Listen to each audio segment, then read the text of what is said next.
Hi, we're Group 14, Clinton, Missouri. My name's Ryan Mites. I'm a finance major from Minneapolis. I chose to get into business to hopefully take over my dad's company one day and to get into real estate. Hi, I'm Nick Fraking. I'm a finance major from Eureka, Missouri. I got into finance to get a good job and make a lot of money. I'm Joe Dreyer from St. Louis, Missouri.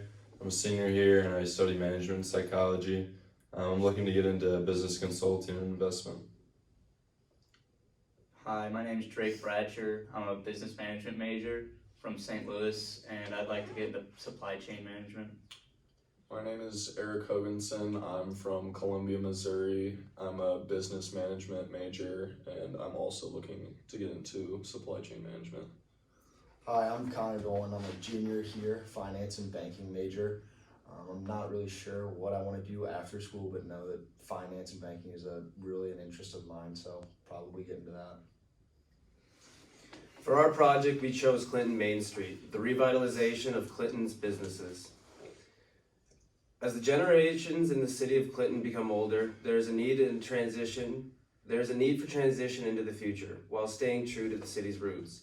For our project, we collaborated with Economic Development Director Mark Dawson and Clinton Main Street with Leanne Simmons as our main contact. We are tasked with coming up with new ideas for business models to attract new educated workers in efforts to revitalize and sustain the city for future generations.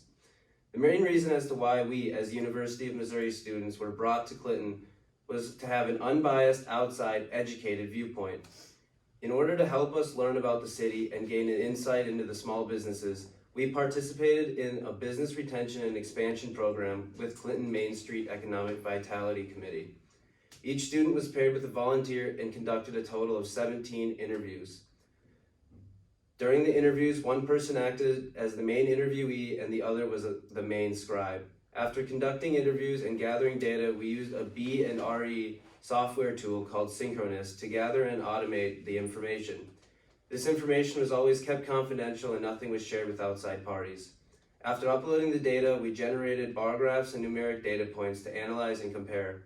Along with research and collaboration, we then created a SWOT-type analysis with ways to promote and reinvigorate the downtown district.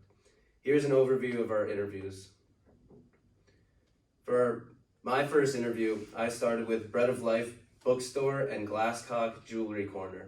These two businesses were owned and operated by Barry Glasscock and Debbie Glasscock on the east side of the Clinton Square. The Glasscock family has been a long-standing business owners in the city and are well known in the area. Barry is the president of the Clinton Main Street Board of Directors and owns and rents out many of the buildings on the square. During the interview, they expressed concern with the workers and the quality of workers. Both parties expressed concern with the workers and quality of the workers. They complained about findings and maintaining quality. They expressed concern in the housing and businesses as eyesores. They would like to see new and stricter codes be made and more heavily enforced. Also, they expressed concern in the cell phones and internet services. The next business I interviewed was Mills & Sons Incorporated. This insurance company is in a third-party generation and is owned and operated by Mitchell Mills. His son is currently working for the company and is in line to take it over in the near future. The insurance company is one of three locations and is the original. Mitchell expressed concern about having a lack of qualified people in the area. He mentioned possibly having a tax break for businesses in the downtown to help reinvigorate businesses. This would help spur businesses and fill up empty lots and buildings in the area. The next business I interviewed was By Grace Performance Studio. This business is operated by Kim Bradley and Vanessa Diaz. They have owned the business for over 20 years and have moved locations a few times. This is actually the only remaining performance art studio in the area. She isn't experiencing any major business problems and believes heavily in the small town. She realizes the differences in the generations being brought in and seeks to change that. She filled out an action request regarding construction work around the area and expressed concern in housing. I interviewed Michaela at Courtyard Grill and Bar. This charming bar and grill is currently sitting on the corner of Clinton Main Street Town Square and is currently owned by Michaela Plant. This establishment has been operating for over a decade and has been serving great food and even better price. When we started our interview, it was apparent that the culinary industry might not be doing so well in Clinton, Missouri. When asked about how business was in the culinary industry and how other restaurants were doing in her area, she replied that business was not easy. She went on to say that more businesses and development would come to the area. With a declining population, lack of economic stimulus, and not enough incentives to attract and keep young people, it's very hard for Clinton to obtain and maintain a healthy range of eating choices. This is a problem that needs to be addressed. In order to attract more business to restaurants in Clinton, restaurants could start implementing good deals such as 40-cent Tuesday or something along those lines. However, when we started to get into the town characteristics section of the survey, that's when the real issues came to light. Michaela vented frustration at the lack of housing opportunities. She further went on to describe how because there's not enough housing, the town couldn't grow even if the demand was present. Another complaint Michaela had about Clinton was that the Wi-Fi was always slow. The Wi-Fi issues seem to be a commonality between all of our interviews. For Clinton to grow, an incentive has to be placed to attract people to the town. An increase in housing and faster internet certainly couldn't hurt attracting new people. After all, it's a lot easier to run a business on fiber than dial-up. On the other hand, Michaela had great things to say about police and firefighters, such as that they were hard workers and they did a great job keeping Clinton safe. Michaela went on to say that the only thing keeping Clinton alive is its awesome community. Things have also started to look up in Clinton. After our most recent survey, companies in the Clinton area showed a promising increase in jobs available, which means more jobs to put more money back into the economy. We then asked Michaela how much longer she planned on remaining in her current role as owner. We learned she is stepping down after this year. She went on to talk about how she loves Clinton and how she loves her bar, but just needs to do something different. When they brought up the community in particular,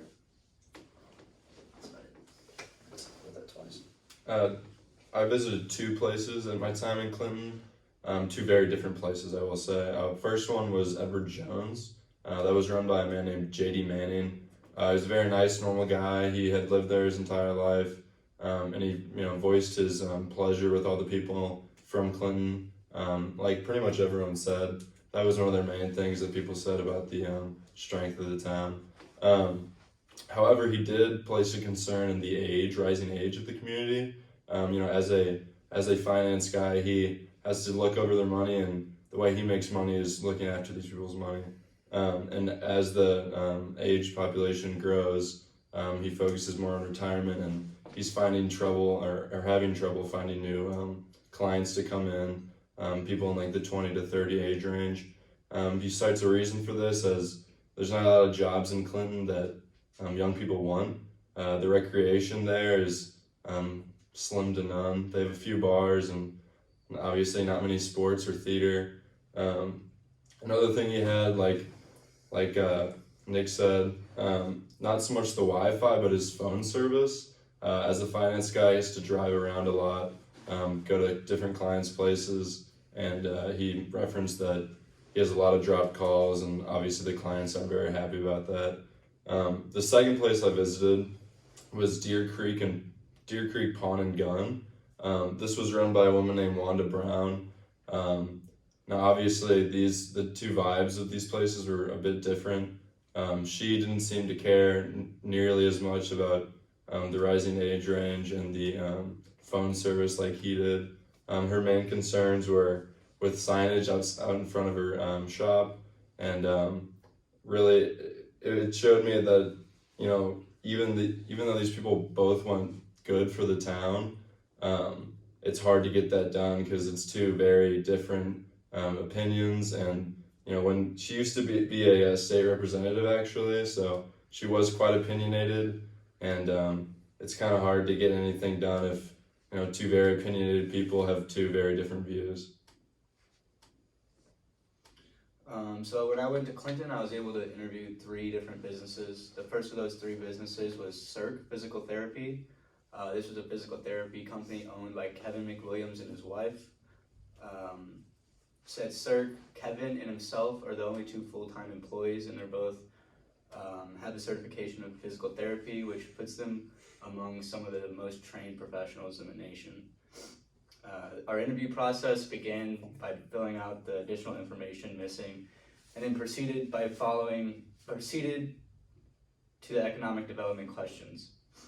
CERC thought that the roads and general services of the town, such as police, ambulance, streetscape, were of great quality and could continue to stay the same. CERC's main complaint pertained to the local or closest hospital of the town, Golden Valley.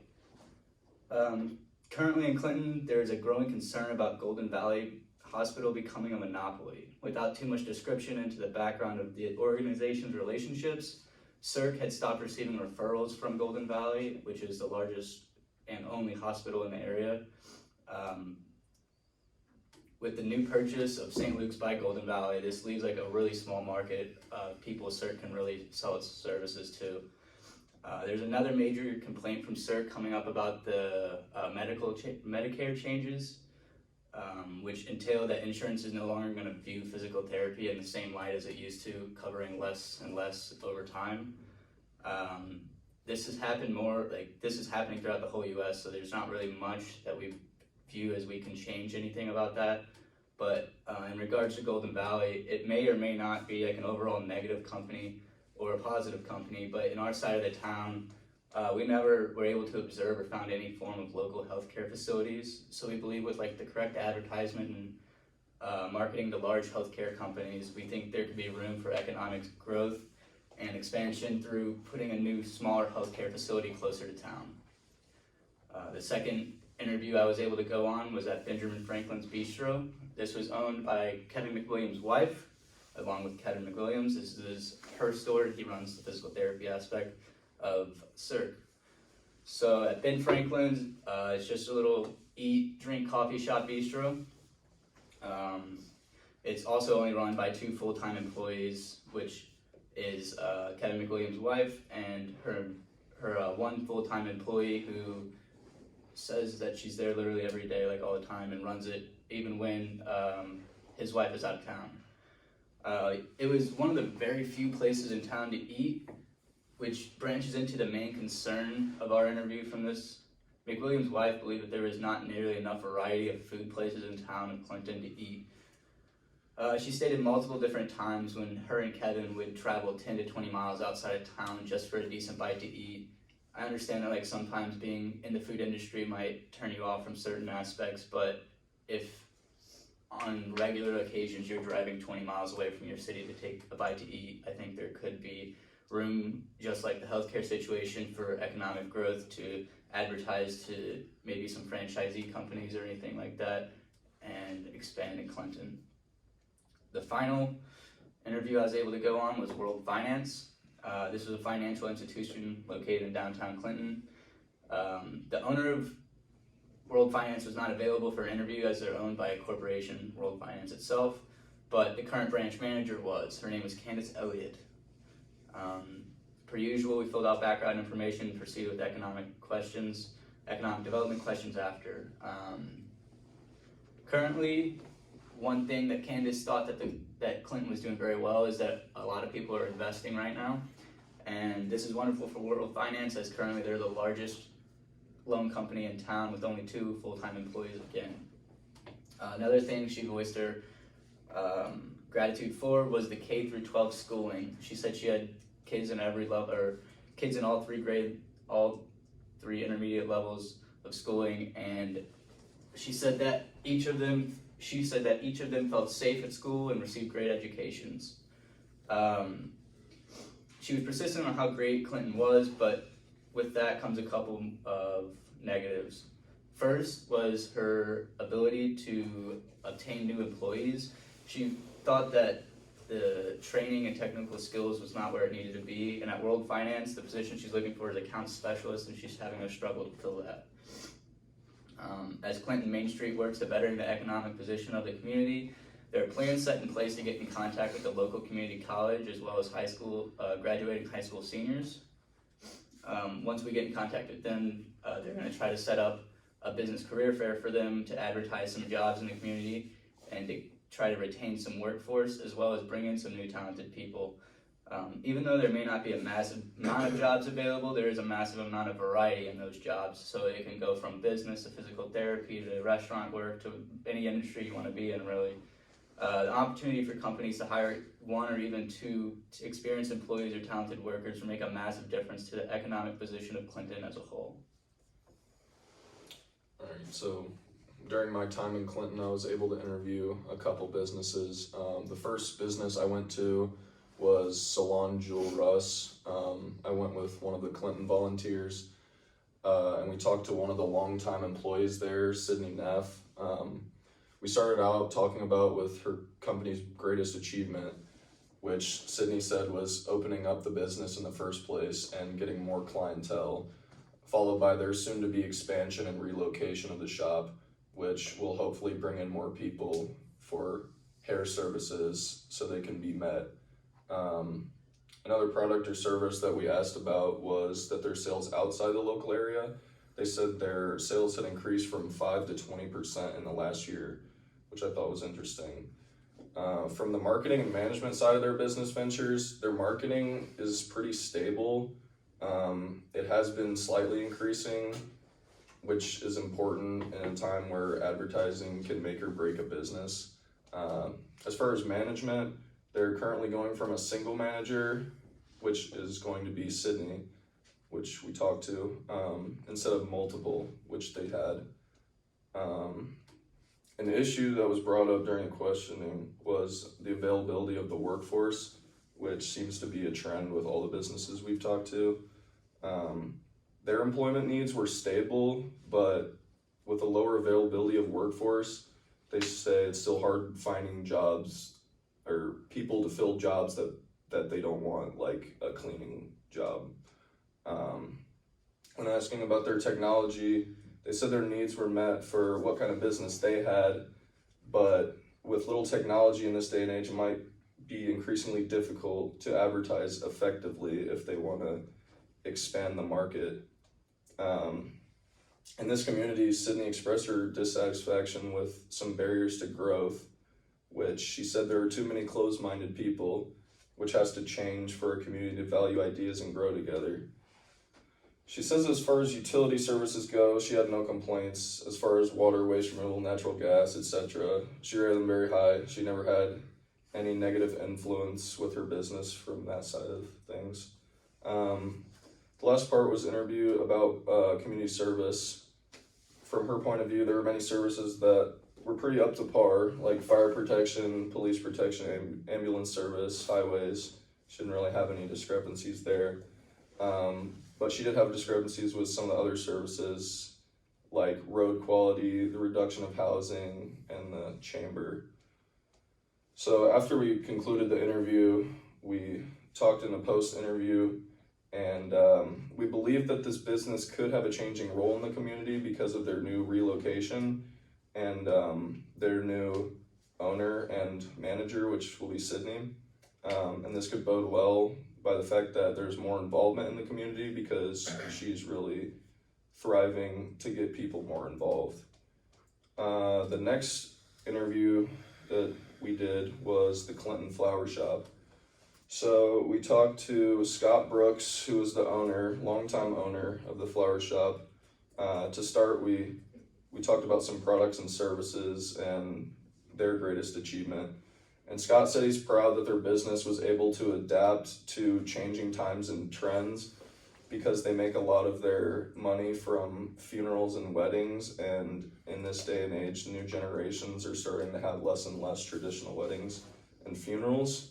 And they said even with those changes, they were still able to make profits at a high level. He told us that outside his local market, he had over 50% of his sales, and this might be a factor of why they were able to stay afloat with the new generations. He says that outside his local market, sales are stable and not necessarily increasing. Outside of the market is mostly online sales, which in order to increase this, they could get more of a social media presence. They already have a Facebook, but if they really want to reach out to young people, I feel like they can even add to that, get a Twitter, Instagram, even Snapchat. And when we talked about the marketing budget, he said it was basically non-existent, so they could definitely have some room to grow there. Scott had quite a bit to say about the community service quality of the town. There were some positive notes, fire protection, police, and schooling, but there were many negative things to say, like housing, roads, and the community, which has pretty much been a trend with all of these interviews.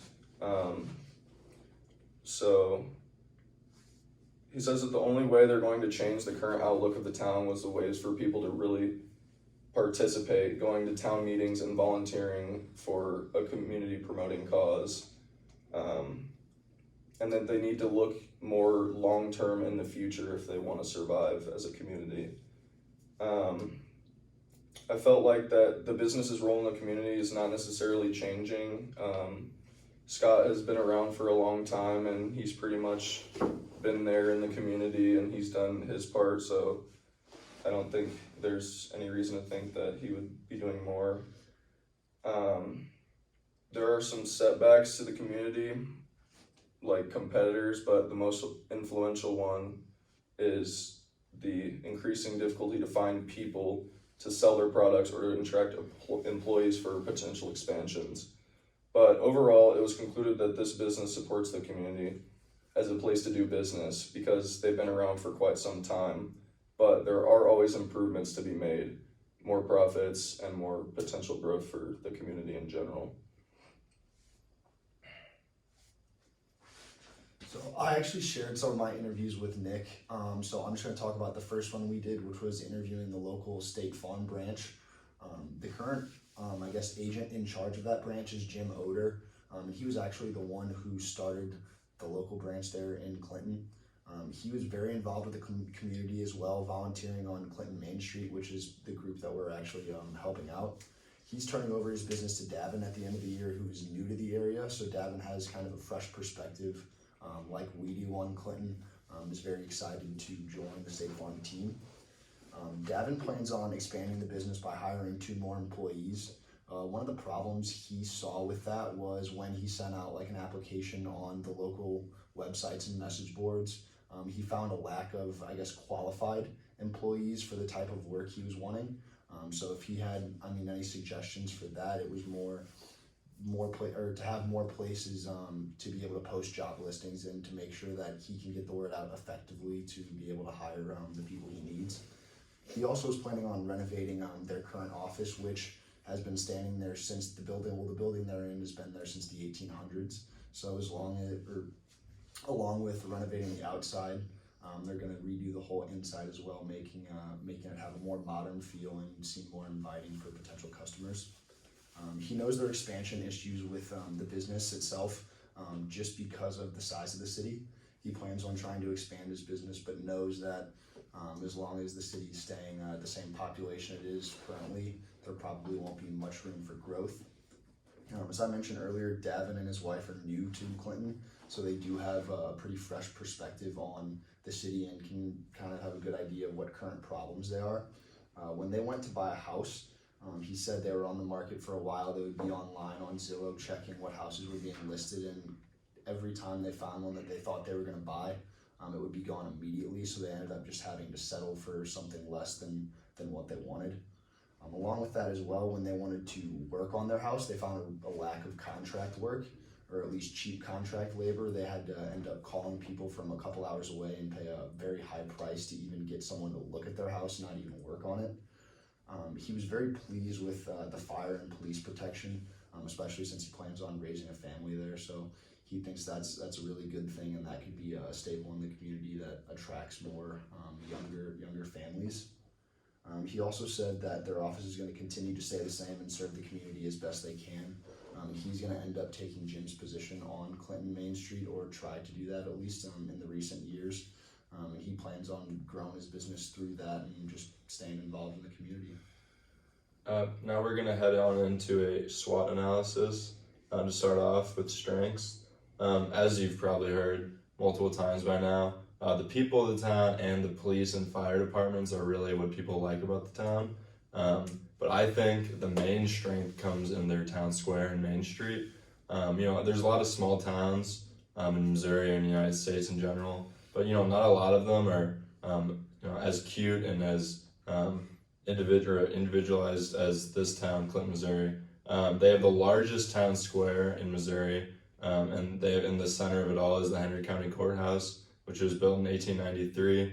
It really is very charming down there, and I think they can attract lots of local businesses to move downtown, be in front of the square, and with the budding square, the rest will come from there. Moving on to the SWOT analysis, talk about weaknesses now. The weaknesses of Clinton right now a little bit harder to categorize and to decipher because everyone you ask is going to have kind of a different opinion on what they don't like more than others. But in general, from all of our interviews and the data we gathered from the surveys, we concluded the first main weakness of Clinton overall would be a lack of young business owners. They really just don't have the resources or the incentives to keep young, talented, driven people in their city. There's just not enough opportunity, not enough room for expansion. It's not practical. The second one would be housing, and we've talked about it over and over and over again, but that just goes to show how big of an issue it is if it would come up that much in all these interviews. Tons of the businesses raised concerns about it. We'd recommend having someone established and made more public that alright, yeah, so that's housing. And then the third one would be childcare. There is little to no childcare in the city. Even Michaela, the woman I interviewed at Courtyard Bar and Grill, had something to say. Yeah, that's about it for weaknesses, I think. Alright, so as far as the opportunities go, after conducting the interviews, we found that businesses that found quality workers were looking to expand more. The only problem is that they have a lack of funds or physical space, and that hindered their ability to grow. But as far as like other opportunities go, there's a newly opening community college, and hopefully this will be able to reach out to like a younger generation of people that can actually go to this college, stay in Clinton, and become a specialized worker and create a cycle of new workers that will be able to help the community start to thrive more. Open business space is another opportunity. There are a lot of empty buildings in Clinton, particular in the square, like he talked about. They have potential to be converted into, apartment complexes, other businesses, and they really need to take advantage of the square. That's about it. So the threats, some of the main things we saw, or at least we found out in our interviews, were the lack of quality internet coverage. This can be a huge threat, especially for youth. I mean, as we've mentioned before, people like having fast internet connection, and it's especially vital to business nowadays, since e-commerce is such a big thing. If businesses aren't or can't put their products and things like that online and have people get to them conveniently and easily, business is gonna struggle, and it's not gonna be able to have any room for growth in the future. Another threat to Clinton as a whole were their streets and roads. There were multiple complaints about construction, and that the city's trying to help fix the roads by doing construction, but then the construction takes years longer than expected. This not only hurts the people of Clinton commuting to work every day, but it also hinders visitors' experiences. When they're just visiting Clinton for the day, they won't be able to get around as easily, and it just kind of looks bad overall for the city. Another threat that a couple people mentioned was overgenerosity.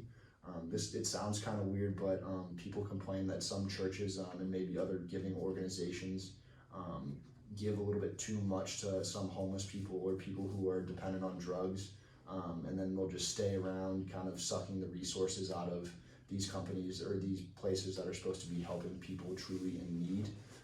And so they just kind of mentioned that they need to prioritize where they give their resources and use their efforts in a better way for the city as a whole. So I just want to kind of conclude everything for you. Clinton is a city with a strong community that is fighting to sustain and rejuvenate business and the city as a whole. And In an effort to do this, we have collaborated as a group to determine that these essential things must happen. The housing problem must be addressed. Clinton needs to bring in contractors and tear down old, dangerous housing and build modern, inviting places to live to attract new people. They will never get the community they desire without good places to live. Secondly, we believe that Clinton needs to establish a better internet connection. We can't analyze the numbers and decide if that means paying more for connectivity or if that means bringing in a competitor for the current provider or anything of the sorts. Another new way we could do this is with more satellites, but action must be taken either way. Better internet connection will help businesses sell online and e-commerce and cyber transactions, and can open new markets while helping connect the entire community. These two things will help incentivize new businesses, rejuvenate the existing ones, along with providing motivation for younger generations to come and stay in Clinton. Some future actions we plan on possibly taking they are looking for people to actually take over right where we left off in Clinton Main Street at the organization we worked with. They eventually want to interview all businesses in Clinton. We interviewed around 50 is what this year was, and next year we're going to continue for 50, and the year after that 50, but there's about 150 businesses in Clinton on track with the 3-year plan. As the town continues to develop, starting from the top down, from influential downtown businesses to more rural or less local organizations, groups will continue to conduct the interviews, giving feedback to the current Economic Development Vitality Committee, which will in turn keep everyone updated on the pressing issues. With background knowledge of the kind of things that are happening in the community, the Economic Vitality Committee can more so steer Clinton in the right direction rather than completely try to revamp things and rejuvenate things like this action. For the end of our project, we just kind of wanted to give some feedback on how everything went, and as well as maybe make things a little bit easier on the new students coming in to BA 3500. One of the first challenges of the project that we came to was the time constraint. So with the final paper being due the week of finals, so close to finals, we thought that everything was kind of rushed in the making process. The filming process, everything behind it seemed that if it had been thought about or put in maybe a week earlier, it could have changed deadlines for a lot of things and made school as a whole run better rather than just jamming everything into one finals week. We also had a concern for the timeliness of the data that we got back. So the economic development team wasn't able to get us the information for us to analyze and write these papers and do this video until Monday this week. So once we got it on Monday, we had multiple tests to study for, as well as paid papers to write and videos to do. Another thing that we needed, or we thought could help, would be the group size. We think that a larger group could have helped a lot, especially maybe in this instance. With a larger group, we could have conducted a lot more interviews and done them personally, letting the people that volunteered at Clinton Main Street, like Jim Order and Leanne Simmons and Mark Dawson, to go out and do their own interviews as well. We're just getting more interviews and being able to analyze more information, also making the whole 3-year plan a little bit shorter, which is never a bad thing.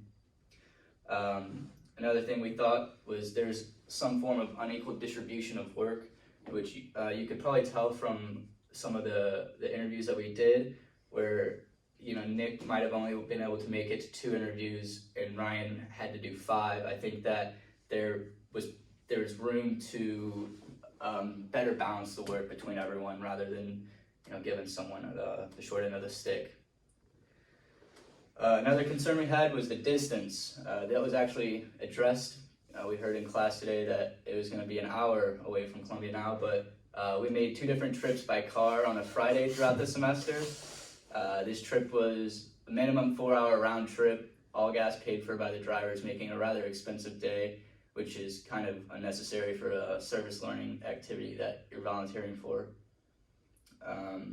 And then finally, our last thing is we thought the use of all of our efforts weren't really put to the extent we needed them at. While in Clinton on the site visit, we were busy, we were doing stuff all day, but we do not think that the members here were needed to conduct interviews. Time spent in Clinton, we were mainly used as scribes and just kind of hanging out, getting a feel of the place. We could have been doing interviews ourselves. We could have been analyzing old interviews. We could have been doing a lot more with our time there, rather than just hanging out and seeing what the community is like. I think there could have been more to it. But that's everything from Clinton and Group 14. Thank you. Oh. Yeah, I thought about halfway